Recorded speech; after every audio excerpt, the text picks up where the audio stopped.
In the Sunni tradition, multiple narrators like Bukhari and Muslim have narrated that Prophet Muhammad said that some of his sayings abrogate some of his sayings, and the Quran abrogates that. And Sermon 208 of Nahjul Balaghah sort of addresses that area, because Ali was asked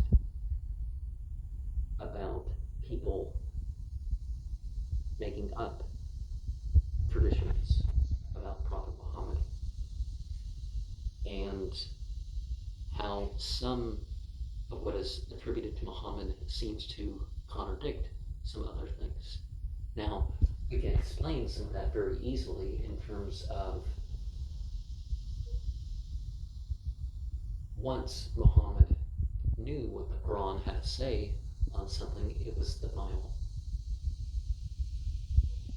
judgment in the matter. And some things built up over time in terms of the conditions to it. It's like the Quran doesn't have nullification between one verse and another verse. There's verses that address the same issue, and you add them up and you can practice everything. I mean, if you have the means to practice everything.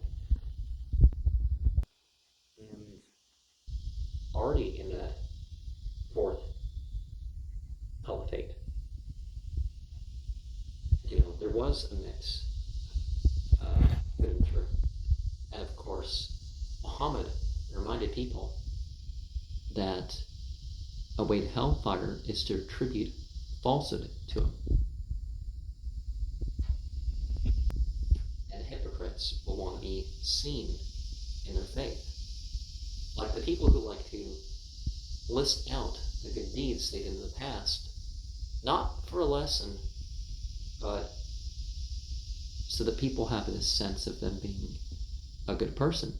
And it's better that you just, keep things quiet. If you feel like excusing the fact that you aren't doing something at the time, or aren't able to do some of the stuff that you used to be able to do in your situation, you got to remember to keep quiet as much as you can. Our thing is not to get positions with the people, because you don't want to be part of anybody calling towards misguidance. And some people will hear about the prophet and not learn those things.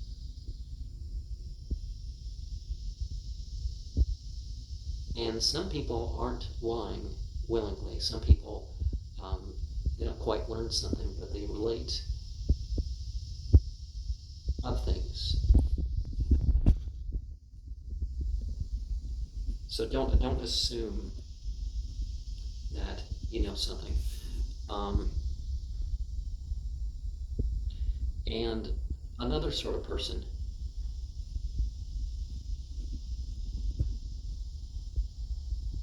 is the person who knows what's being said, but they don't act upon it. So in a sense, they don't know it, but they do have it.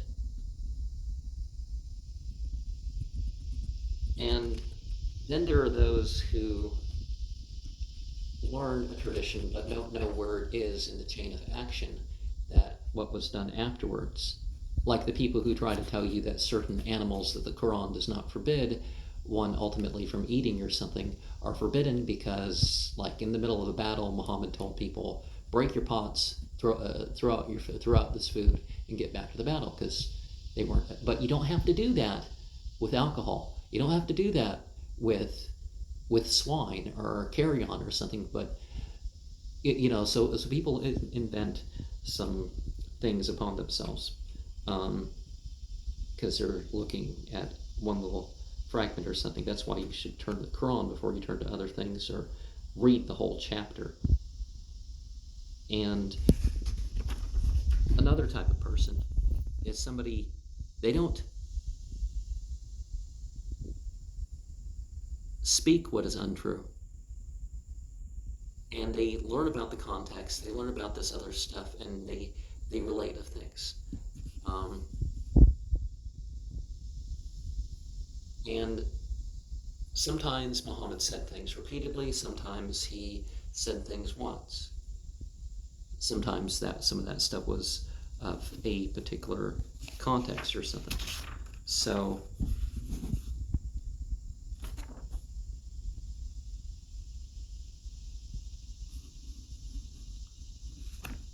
the first are people who just, they want to be known for sharing a tradition. And, it's important to be sort of known for sharing a tradition, but, don't, invent things. And so to reiterate, the second type of person is those who have the mind to it, but they don't have appreciation. A third type is somebody who takes to a part, but they don't know the part or the context.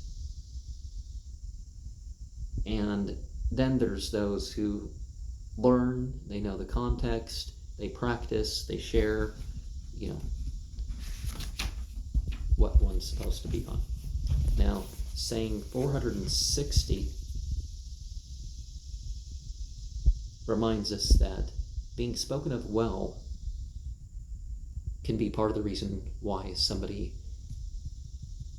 ends up in trouble. Because one of the things you want to do, actually, if somebody speaks of you well, you want to be better than they've spoken of. So some people will take that approach. Other people's like, okay, well, I'm good enough. People know I'm good enough, so I don't have to do this, or maybe I can get away with this, or something, right? Saying 461 reminds us that this material world has importance that isn't about the material world. And saying 462 reminded that the Beni Umayyah had a fixed period. Some people refer to it as the 1,000 months of tyranny.